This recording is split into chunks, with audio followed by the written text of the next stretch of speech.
Good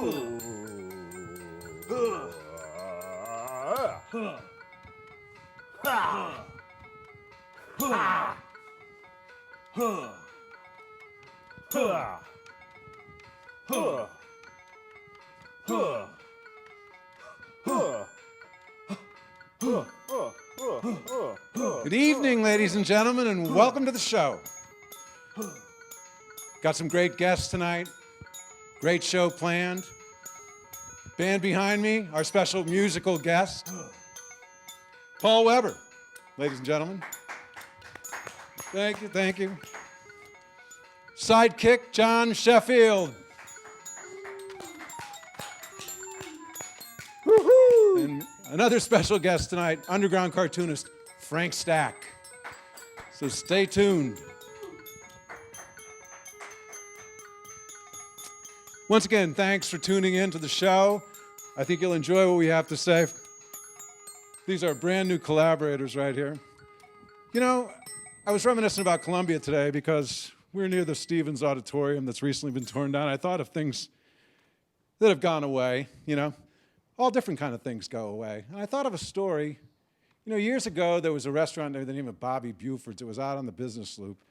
And it was in the era of fern bars and, well, it was one of the first places where you could actually order an omelet for brunch and then pick ingredients from a menu, you know, which was a big deal then, you know. So it was kind of a high-end bar, good place to recover from hangovers, etc. So we knew a lot of people who worked there, bartenders, you know, go there on Sunday, enjoy ourselves. Everybody hung out, got to know them, got to hang out with them. You know, became friends, as you do during college years. The decades roll by, okay? It's 2000. It's the 20th anniversary of the Blue Note, and everybody gets together, comes back to town. Then the 25th rolls around. And the 25th is a big event. A lot of people come in from all over.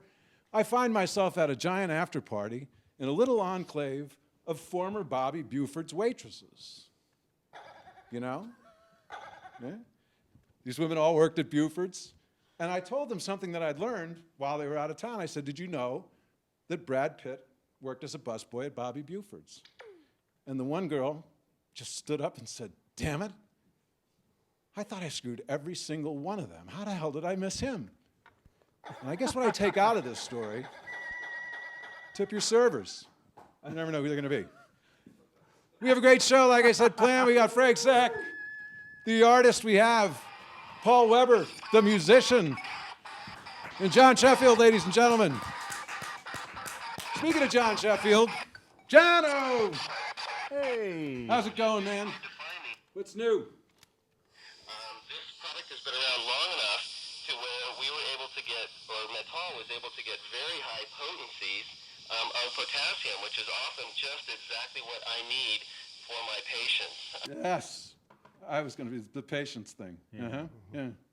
Jon's, you're doing double duty. You and Paul just met each other. Paul's our special musical guest. Jon's a musician and producer from Hallsville.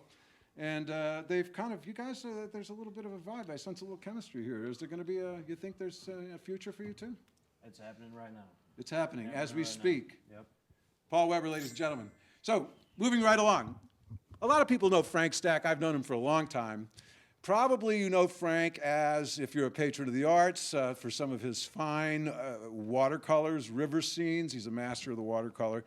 He's a great teacher, and he's taught a lot of great artists. He spent 40 years teaching art at the University of Missouri. But before that, during that, and even now, Frank has a secret life as an underground cartoonist. Not only a underground cartoonist, but according to no less an authority, Paul, than Wikipedia. Oh, wow. Give me it. Wikipedia. Frank is the first underground cartoonist. Wow. So please welcome our first guest, cartoonist Fulbert Sturgeon, a.k.a. Frank Stack. Yeah. You didn't expect that, did you? Pratfall. You all right? Yeah. Up, guy. We got a seat for you right here, man. Okay. Jeez. Frank. Have a seat, Jon. Come on. Right over here. Right over. Come on. Let's all get in here tight. Frank, underground cartooning. Let's start with Fulbert Sturgeon. You you drew the cartoon, and it started in, what, 1960 you started drawing the New Adventures of Jesus? Or the Adventures of Jesus? It would have been 62. 62? All right, so you're writing it as Fulbert Sturgeon. Had you drawn under a anonymous name before, or nom de plume before that? No, Uh-huh. And the reason that you did it this time was? because of the, well, actually, let's see, what did I do it for? Well, there was some pretty inflammatory content there for Texas in there. I should explain. Texas, Mexis. I mean, I should explain. Frank was born in Texas, but he's kind of rebelled against that. But the more you rebel against it, the more Texan you seem. yeah, I'm a real Texan, all right. So you're down at the University of Texas. But I'm not afraid of those bastards. I mean, everybody thinks that you're all Texan, tough, rough, tough cream puffs. I mean, no, I'm not afraid of. But I didn't. I guess probably the reason I used the pseudonym is because I was making fun of Jesus, and my father wouldn't have liked it. There you go. We get to the bottom of things here on the show, don't we? Yeah. So, all right, 1962, we're at what's called the Ranger, which is, I guess back then, if you wanted to be outlandish and you weren't into the Kingston Trio or beat poetry, then humor was a big thing for people that were living on the outskirts of things. And so there were humor magazines, not just at the University of Texas, the Ranger, they were around, other ones, right? Yale Record, Harvard Lampoon, Ohio State Sundial, University of California Pelican, Arizona State Wildcat, Missouri Show Me. Now, but the thing is, at Texas, though, you kind of had an all-star crew that, well, it turned out you couldn't have known it then. These were a lot of young people. You were an editor at this eventually, at the Ranger. Oh, I was an editor the second year I was there. You had an aegis. Yeah. And you had some a famous lot of people. Yeah, a lot of the people went on Right. to. Let's name a few. Oh, Gilbert Shelton is the main one. Which is the fabulous Furry Freaks brothers, my favorite Gilbert you introduced me to. Great guy, great artist, very well known. Most of the others are not such big names, but Lynn Ashby was one of the editors. He became the head of the editorial page at the Houston Post eventually. A lot of us showed up in New York in 1961 and to me in the Army. They actually stationed me in the Army in New York.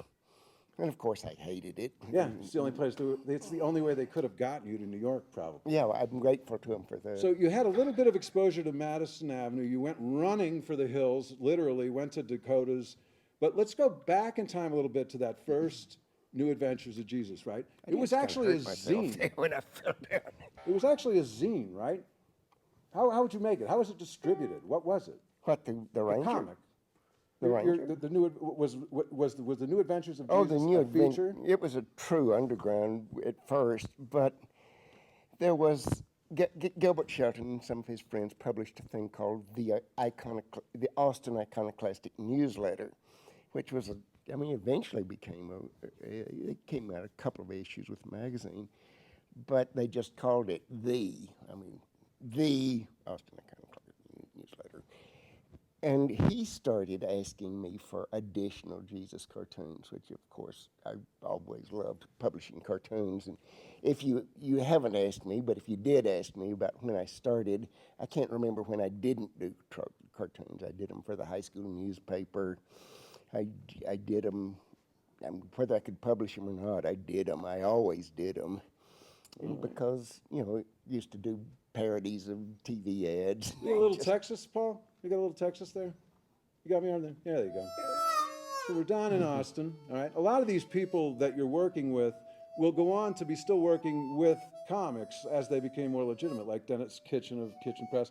I mean, you wouldn't be working with him then, but through these people you connected. But I did know Robert Benton, who became the Bonnie and Clyde screenwriter. He wrote for Esquire, Two-Lane Blacktop. Well, he actually was the art editor at Esquire, and I didn't meet him until I went up there to New York and looked him up. But you're still publishing The New Adventures of Jesus, which actually is kind of a weird comic strip, isn't it? I mean, it's kind of it developed a life of its own. It's essentially, I kind of treat Jesus like like he's Candide in the modern world. I mean, my God, what are you people doing? And A little bit of sarcasm. He was snark before. Snark was snark. Let me just show this to people. This is a collection that came out recently of the New Adventures of Jesus. Spans what? That'd be what, 40 years, Frank, or so? Yeah. Of work. Now this is the earliest part of it would be 62. and this would be still a very current script, depending on where you are in the world, what magazines you subscribe to. Paul, I think it's time for a song. We'll take a little break here. This is a variety show. Do you have any comments on cartooning, or did you like cartoons when you were a kid? I really don't know a lot about cartoons. What's your favorite cartoon, John? The Smurfs. You like the Smurfs, really? Why? The simplicity? Frank, what do you like? It's the first thing that I remembered. You mean the cartoon like on TV? Yeah. What about when you pick up the paper, what cartoon do you read? Probably Ziggy or Frank Stack. Uh-huh. Frank, when you were a kid, sucking up those cartoons, your favorite was what? Captain Easy was a favorite. Pogo was a favorite. Lots of favorites. Popeye, Terry and the Pirates. But then, I can name more that I know. I like. don't see any of those than that have- influencing as your style. I really don't see them influencing your style. You are able to distance yourself from that. In fact, you've put together compilations of work by Al Cap and done the forward, etc. So you Oh yeah, appreciate- and especially I Eliu. don't see much bleed over material-wise, attitude-wise, art-wise from your influences. Yeah, a into lot pretty of original stuff. cartoonists actually draw other people's characters. I don't draw other people's characters. Jon Sheffield, Frank Stack, Paul Weber join me here at Cat TV Studio A. Paul, you promised a little music, but Yeah. before we get you started, you brought up some instruments. Are you local boy? No, I'm actually from Wisconsin, but I've been down here about 8 years now. So you kind of get it down here? You gonna? Yeah, I live here now. All right. More What do you or less got for from us? here now. Well, I was gonna sing one, but I think the first thing I'm gonna do is I'm gonna play some old time harmonica, which is what I like to do is old time harp. So this is a song that I wrote. It has no words, but it's an old time harp song. It's dedicated here to my main man Walrus right here. This is John's main man, so you might get an argument there. But yeah, Well, we had a conversation before the show, so it'll be all right. But awesome. Mr. Walrus. this Paul one's Weber. Waiting. You don't really need a name Mr. for these Walrus is songs. waiting. Did you bring a? You didn't bring a pen.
Paul Weber on harmonica, ladies and gentlemen.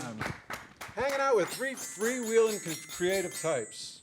Hanging out on the couch here at Cat TV Studio A. You can't get people like you together without collaborations starting. You know that? Frank will start drawing, you'll Or start people playing with like the you, instruments. Kevin. There you go. And all of a sudden, a stuffed animal's touching someone. Paul, when did you pick up the Several harp years. anyway? Sometime when I was in high school, So you were would've been living about- alone, I hope. roughly 10 years ago. I lived with a guy who was learning to play the harmonica once. Yeah, It's really, my friends did not enjoy that, because it starts out, this is basically in untrained hands, it's basically a child's toy, But to be musical with it took a long time, it took me a long time. so what instrument did you start with? I actually grew up as a tuba player, so I started So you playing hit tuba when chords. I was in the 5th grade. Did they make you pick an instrument in 5th grade like down here? They let us choose, so I chose That's such a great law. tuba, and I actually put it down for 7 years, and I picked it just back up, so I also play the tuba now too. Yeah, but once you went for the guitar, you knew the chords already. I so- started playing guitar a year and a half ago. I never really played it till recently. When did you start writing music? Roughly about the time I picked up the guitar. So you're down here, you're playing out with an entire original repertoire. Pretty much, yeah. That's pretty much the Yeah, hallmark I of don't- Boone County, really. I mean, that's what we do. I'm with a band I play, and we only do original songs. I mean, maybe we do an obscure cover from time to time just to, mix it up. But, I think that's the thing to do, right? Yeah, mostly people from Missouri or from out of state that you play with. They're Columbia, Missouri-based. Make a bands, so. difference? Oh yeah. Missouri musicians? Yeah, well, there's a lot of people who have been around. We had the benefit of, a whole generation of songwriters, talking about people like Bartholomew Bean, Yeah. and Bob Dyer.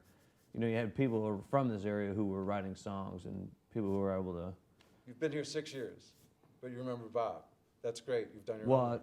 I didn't know Bob, but I've I know, I've you've learned done your of- homework. I'm very learned impressed. of his music, and That's great. Respect, baby. Recognize. yeah, I know a lot of people. Dave and Dino, Dave Durnley, Sure. of course. And, these people. There are good original songwriters in this area. It is the hallmark of this area, is that people Yeah. play original music. Paul Weber. Paul, you affiliated, did you say you were with the band, or are you just playing out by yourself? Yeah, I play the harmonica and the tuba in a band called the Hoot and Hollers. Oh, you're the Hoot and based Hollers, out of yes. here. Yeah, they're a great band for reach out. I'd like to talk, after the next song, maybe later, we'll talk a little bit about the Hoot and Hollers and the society that surrounds them, which is as important to this music they're making, I think, Yeah. But we're talking with Paul Weber, Frank Stack, who's a famous underground cartoonist artist and buddy of mine, Jon Sheffield, And Pratt Fallmaster. Pat Fallmaster, and Jon Sheffield joins me. Happens to John, the best of us. what's new with you, John? You got a little something musically going on. Always got that Powdered Hearts thing. Oh, yeah. Like, Real quick. we have Powdered Hearts Records. Look it up. It's Applause. it's Powdered Heart Records, ladies and gentlemen. It's in its first. Come down out there. It's in its first state, like it's going to be unbelievable. You don't know what's coming to you. Can't give us a little taste, can you? Well, I mean, I could. Just a tiny taste. Hit it. What? Let's see. I love Don't quiet move too moments on hard, television like Frank. this. Time's up. All right, Frank, we'll talk again about, we're going to talk a little bit about, you're cruising along. You're an art professor. You're raising a family, a pretty respected guy, but you've got this kind of underground persona going. And you hook up with Harvey Pekar, who is basically a storyteller, who is a civil servant as well, who solicits different cartoonists, and it's considered quite an honor to be selected by Harvey to illustrate one of his stories. You happen to get a good one. I'm not a huge Pekar fan, but you did get an affecting story of the cancer years. And then you illustrated that whole, what would they call it, episode? It was a story. He had just gotten married, lived in the same apartment for years, crummy little place, stuffed with books and records.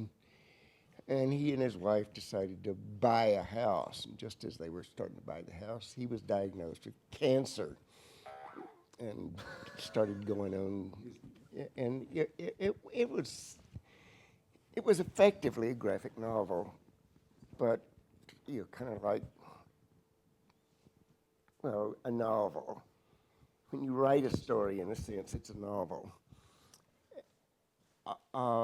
And Harvey is a great realist. I mean, one of the he came here to promote our cancer year, which is this story about him. It certainly it going made his through. career, that and some appearances on Letterman that went kind of delightfully awry.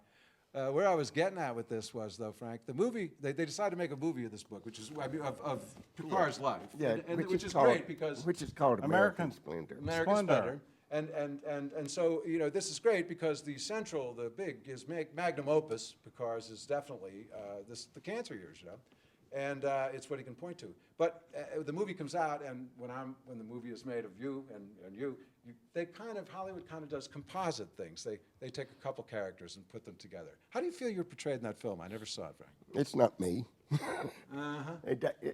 They say this guy named Fred, I think, is the one that drew the story, but he doesn't. I mean, he gives up his daughter for adoption, so my own You've daughter. done that, haven't you? Oh no, you didn't. That's right. I'm sorry. That wasn't you. That's right. I take that back. Well, my daughter had, when she was in graduate school in St. Louis, had to answer, "Oh, we didn't know you were adopted, Joan." You know, so I wasn't too pleased about that kind of stuff. But So much for success. But, you know, I do notice, Frank, that once you became professor emeritus, you know, once you taught for over 40 years at the university, you're still affiliated in a big way with the art scene in town. And you went right back as to, little as possible. but you went right back to cartooning. Was it your first love, you think? I mean, you had been doing cartooning all along, but man, you really came ahead. Well, you can't make those paintings say anything. And we're going to leave it right with that. We're going to leave it right with that. Paul Weber, Frank Stack are my guests, Jon Sheffield. Paul, one more song? You got it in you, baby? I think maybe we'll do a little brief interlude. Maybe then I'll play a song. Here we go. All right, little jam session. There's a record coming out, iTunes, Spotify, Powdered Milk Records. We got it. Powdered Hearts, baby.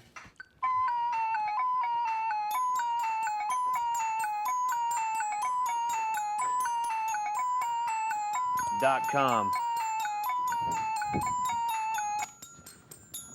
All right, well, I'm glad we had a chance to do that. Google. Yeah. Do I still get to play a song? Or later? Paul Weber, ladies and gentlemen.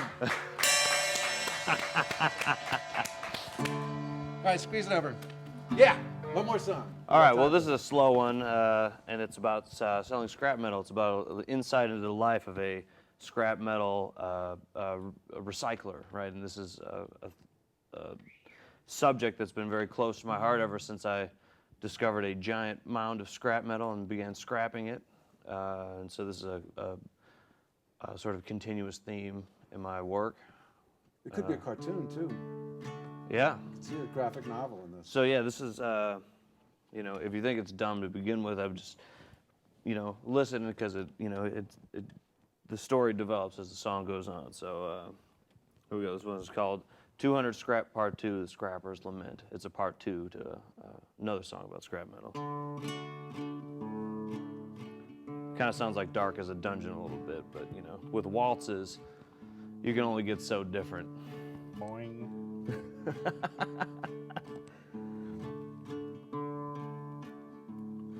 Silently screaming, alone in this room, lying in bed with what used to be you.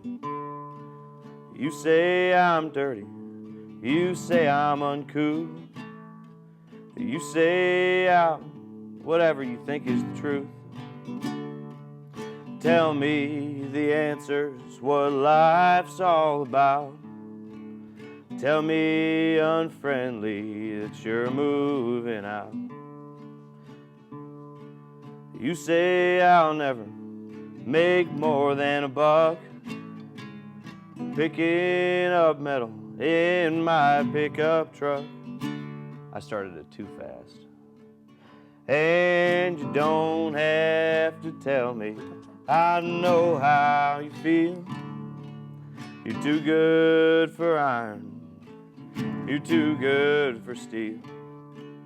And if you can't dance, to these old junkyard songs, and I suggest that you get moving on.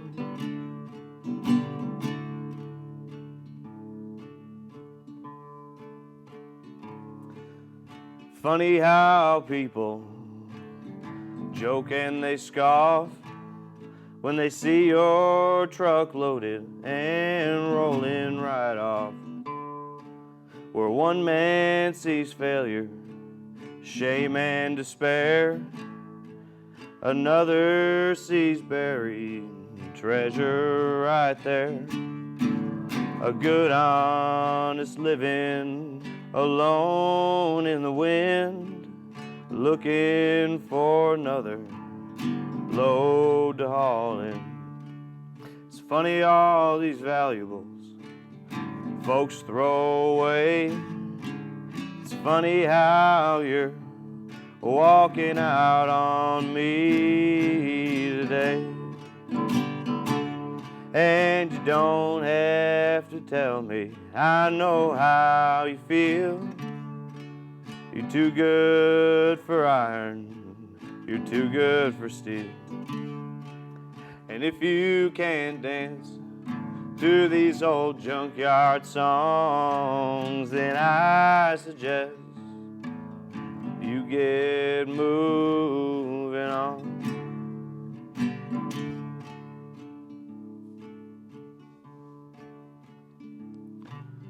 Maybe someday on down the line you'll tire of the sour of grapes and wine, society's riches and all that is fine. Maybe someday you just wake up crying. You'll remember your life on the outside of town, 'cause everything's made out of plastic now. You can count on this iron till the blood in your heart, 'cause it's always there with you, even rusted apart. And you don't have to tell me, I know how you feel. You're too good for iron, you're too good for steel. And if you can't dance to these old junkyard songs, then I suggest that you get moving on.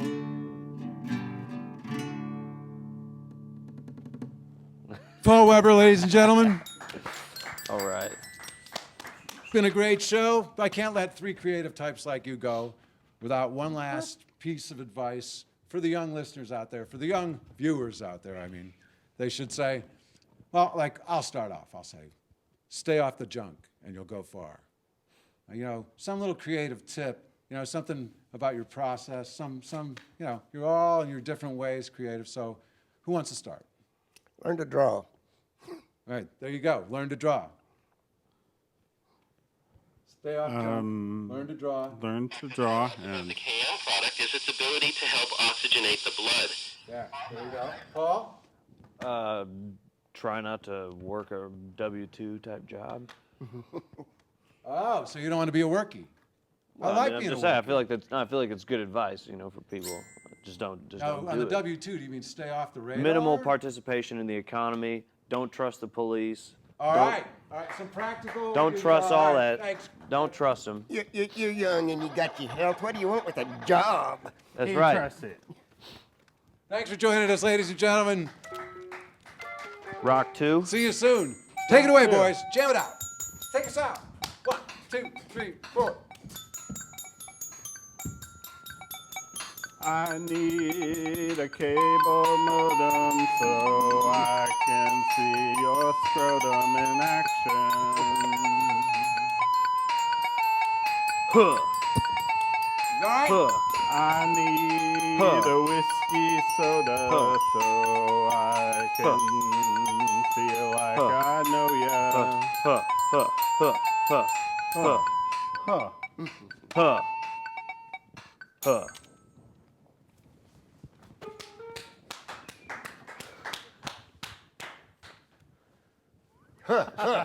That was really enthusiastic, guys. Yeah. Yeah, well, Thanks for the we've support. already calmed down. Thanks a lot.